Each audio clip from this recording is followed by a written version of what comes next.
Hey Gearheads, and welcome to Garage Talk. I'm Corey. I'm Holly. Back there is Tucker, and yes, we are sitting in our garage with the top down of this week's tester because it went and got cold. It's no longer convertible season here in Tyler, Texas, but we are sitting in a 2022 Audi S5 Cabriolet, and in this video, Holly and possibly even Tucker and myself will give you our impressions on this vehicle as a family vehicle. Stay tuned.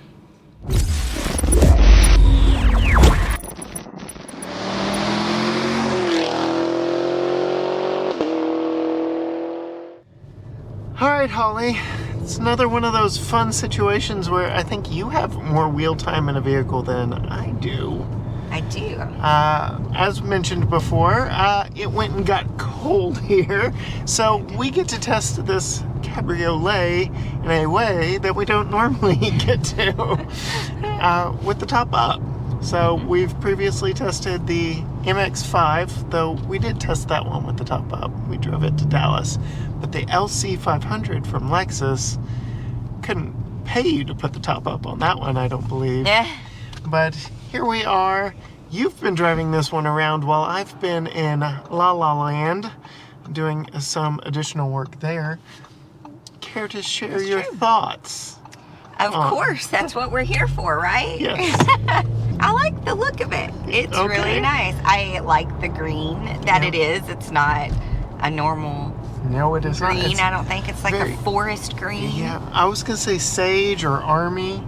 Let me actually pull up the window It's sticker. not quite army. No? No. A little darker than army, I think.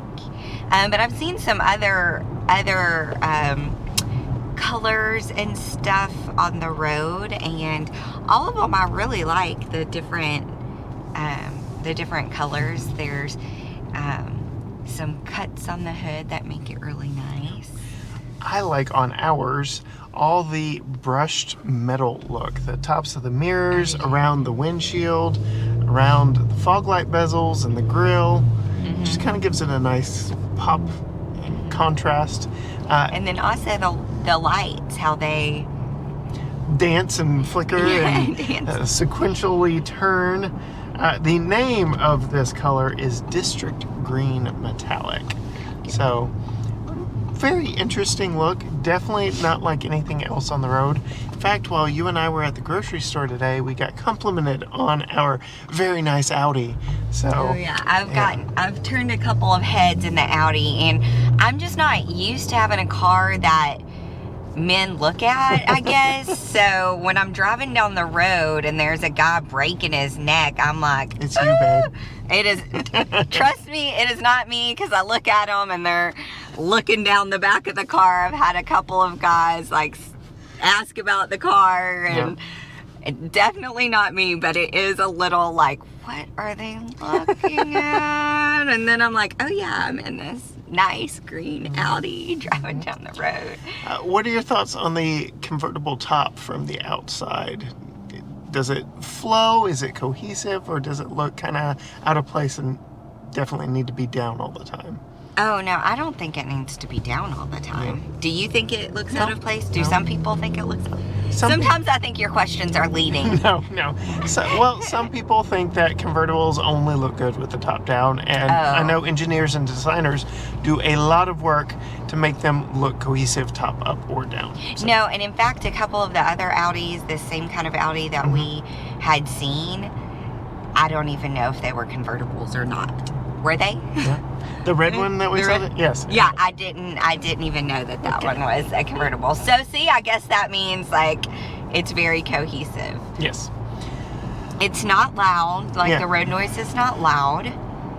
Even top up or down? Top up or down. Although I haven't driven it much with the top down. Okay. But I don't think so. It is very quiet. It's an insulated top, so we have an inner layer, and I can feel the foam in between the outer layer. So it does get very quiet when you put the roof up. And there's a feature I really like about this convertible that I have not seen on many, if any, others. They're actually map lights for the back seat back there in the roof. So it doesn't get like pitch black in here because you have a convertible. They actually put LED lights back there on the inside. Yes. Nice transition. What do you think of the inside? I like the inside. I mean, who wouldn't like the inside of an Audi? Although But chip and fiber, or whatever that little kid says on that reel, carbon fiber. the carbon fiber, I like that. It's very nice. I like that it's not going to show your fingerprints or whatever if you needed to. This, not that. This one is harder. But there's some things on the inside that I really like that is different than other cars. And one of them is the hard middle thing back there that has the cup holders in it. I like that because if it's holding your cups and it splashes a little bit, it's not on these beautiful gray seats, which I love the seats a lot. Really? Okay. I like, they're soft. There's a lot of seat options. I like the quilted. I really like, isn't that what this is called? The quilted. I will say that the bottom cushion could be a little cushionier. Okay. But it does have a extendable leg rest here, a manual extending leg rest. Which I know that's important for tall people, for short people. Yeah.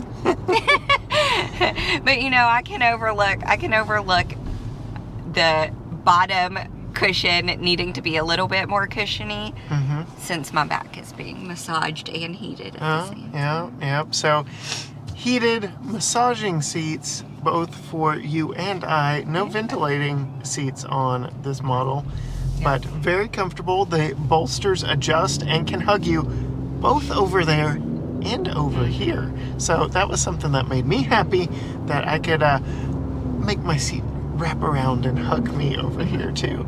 So if you're driving crazy, which you never do, I would feel very firmly planted in my seat over here as well. We're getting onto the historic brick streets of downtown Tyler, Texas. What do you think of the ride of this thing? Okay, so I know because it's sporty, it's going to be a little bit rougher, but I will tell you, I am surprised that it's not as rough as I was expecting it to be for a sports car. And in fact, the proof in the pudding, is that what they say? Yes.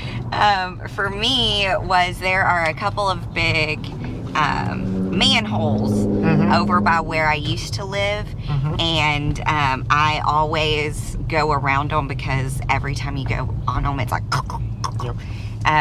but I missed one. And I went right over it, and I could barely even tell. And I was really expecting, as soon as I was going over it, I was like, ugh. But no, I can barely even tell. This does have several different drive select modes. So we've got Comfort, Auto, Dynamic, Individual, which you can customize. You've driven around mostly in Comfort for the length of the time we've had this. I, in my review, drive around in the Dynamic mode. But here we are. I think I was driving around on it in dynamic mode. The whole time you were gone, I think I was in dynamic mode. So for me, that was most of the time. Okay. Because you changed it when you came back. But decommissioned railroad tracks, again, firm but not jostling. Didn't rattle our teeth out. Tucker's engrossed in his game back there, so wobbly head test? Yeah. How is it? Great. It's great. So there you go. But very comfortable ride. What do you think of the engine transmission? This is an automatic transmission. Again, different drive modes change how that transmission operates and shift points and whatnot. But how do you feel this thing not only rides but drives? Uh-oh, she sighed. I mean, once it gets up and going, it drives very smoothly. But I feel like it takes a minute to get up, especially with the automatic start-stop, which I know you can turn on and off. But again, why have a feature I can't use if it's not, well, but if you have the automatic start-stop on, if you stop for a long time at a stoplight, it takes it a minute. It's an obvious transition between the engine being off for fuel savings and it coming back on. And then the transmission takes a minute to get into gear too. I think it feels like it hesitates a minute before it gets going. So don't love that, but other than that, like I said, once you get up and going, it's pretty smooth, fun to drive. Yep. Turns a lot of heads. Looks really good. Very comfortable in here. Talk about room in here. So Tucker is riding behind us. We've got his child seat in the back of this, which we're becoming quite accustomed to putting his car seat in convertibles, I suppose. Easier done with the top down, but let's cut the footage of putting Tucker's car seat in. Putting in Tucker's child seat in the back is very easy with the roof down because you have all the room in the world, especially with these roll down rear windows here. Simply lift the forward facing Graco car seat up and over, and you are gonna have to reach in and remove these hard plastic covers that cover up the lower latch points. My goodness, they are quite securely in there, and you don't want to lose those. But once you do, it's very easy to locate the lower latch points on the bottom of the back seat back here and get this car seat snugly into place. You can just tighten it down from there. There is no top tether anchor point in this vehicle, so once you get those lower latch points, you're good to go. And again, with the roof down, there's plenty of room to get in here and maneuver around. Fairly easy for what is essentially a two-door coupe. So as you can see, I am a little closer than I would probably normally ride to give Tucker more legroom back there. But unlike the LC 500 we've referenced already in this video, we can comfortably all three be in here. Oh yeah. Whereas if someone were sitting in the passenger seat in front of Tucker on the LC, he had no legroom. Like, right. Literally none. For a two-door sports car, it has a lot of room. Yes. Because you're a little bit more closer than you would want to be, but when I'm sitting over there, it's fine. Yeah. It's fine. And now he does have his legs crossed, but it feels like a lot of room there in the back, in the front. It doesn't feel so much like a two-door sports car when you're on the inside. What about those very chonky?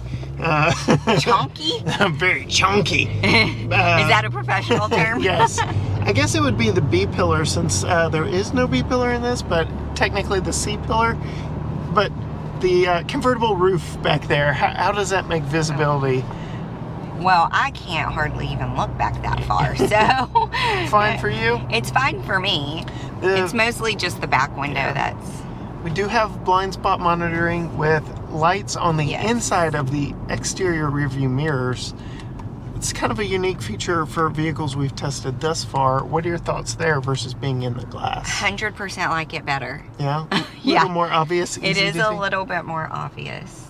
Okay. And maybe that's just because it's new to me, but it's bigger because it is on the side. So I like that a lot better. But you haven't even talked about my most favorite feature. Oh, yes? That all cars should have now. Which is? It brings the seatbelt to you. Okay. It's like, oh my goodness, what did I miss? I'm sorry. I'm so excited about that feature. That Audi just delivers your seatbelt. Delivers your seatbelt. So when the door is open and then you close it, it pulls your seatbelt to you. Us short-armed people. Yes. Really appreciate that. Nice little thought about comfort and convenience there. On the note of comfort and convenience, we already talked about heated and massaging front seats. This one has not one, not two, but 3 zone climate controls. So you and I both have our own, and the rear seat even has their own climate controls. So a 3-zone climate in a 4-seat car, that's a top-notch, yes, top-notch feature for sure. It was not something I was really expecting, and kind of surprised me after I got back there with Tucker a little bit. It's like, there are climate controls back here. So very nice touch there. Some very interesting features. The center console here really isn't much of a center console, because that's where the wireless charging pad is, and a little bit of room for some other stuff. Adjustable padded armrest here that, ratchets into different positions, so that's nice. Buttons for your top up, top down, automatic transmission, all the easy to use climate buttons. The parking button isn't my favorite. No? No. Yeah. I forget to do it, and Well, the good news is if you turn the vehicle off, it does. I know. Yeah. It parks it. it knows. It knows. It's like, But oh, you forgot. the scary thing is that my first automatic reaction is to move it all the way to the top, which is reverse. And so if you don't stop it, and you just take your foot off of the brake, you start going backwards unexpectedly. Over there, you've got a head-up display. What are your thoughts on that? I love head-up displays. Very simple in this vehicle. Posted speed and current speed. Not much else. Well, I was going to ask you about this. There's also a green foot that comes up there. What's that? I have no idea. Okay. Well, sometimes you have a green foot. Could be pedestrian monitoring. I don't know. I don't think so. It's like over a gas pedal or a brake. Maybe it's telling you to stop. It's green. Green is not stop. And then you have a full digital cockpit back there.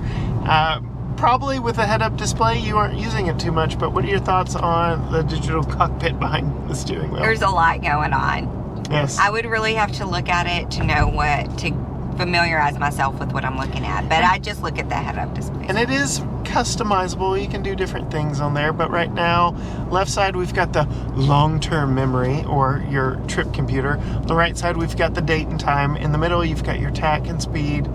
Over the clock on it, digital clock, outside temperature, another trip computer, and the odometer. So yeah, a lot going on over there.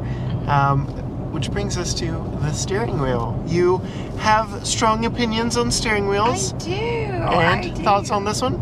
It's fine. No. I like the perforated. Yeah, the perforated. But for a sports car, I wish it was a little bit smaller. It is a little on the large side. I will give you that for sure. But I mean, it's very comfortable to hold and all that. So it's fine. So, I will bring out the window sticker only to first bring up the fuel economy numbers from the EPA. 21 city, 28 highway, 23 combined, and our 88 miles with it, which again, more so you than me.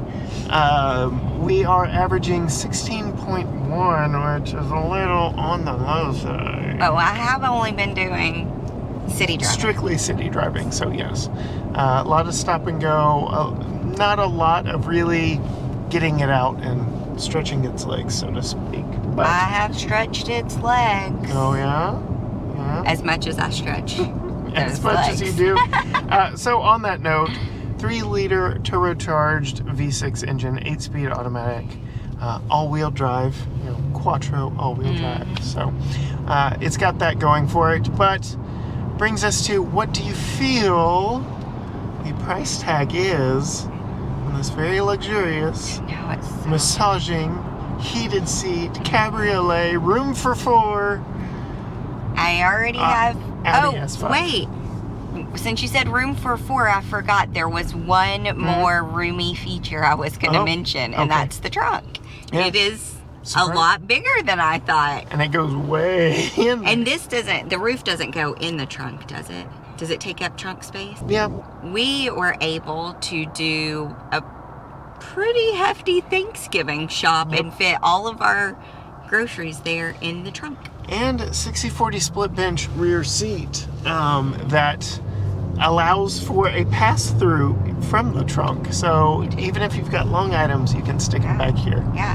So surprisingly roomy 2-door sports car is gonna be Audi. Luxurious. 101. 101 is your guess? That's my guess. You are going to be pleasantly surprised. Okay. 73,540. Wow. I am pleasantly surprised. So I was not expecting that. Now knowing that, not that we are in the market, because again, not exactly the best car for our family and our needs. But what are your thoughts now knowing the price? Well, I mean, if we were looking for a sports car, I could totally see when we get ready to buy cars us having a road trip car and a fun car. Noted. So I could totally see. I mean, this is definitely something that could be a fun car and also functional. Fun and functional. And a daily driver if needed to be. And a daily driver if needed to be. Yeah. There you have it, gearheads. If you want to see more from Holli and from Tucker, go find them on Instagram at Female Consumer. Be sure and hit the subscribe button, ring the bell, follow, whatever you have to do to keep up with us, see what we are testing next. You can even go follow me on Instagram, Facebook, YouTube, Twitter, all the things, TikTok, at GT Garage Talk, or just head on over to gtgaragetalk.com. But until next time, gearheads, bye.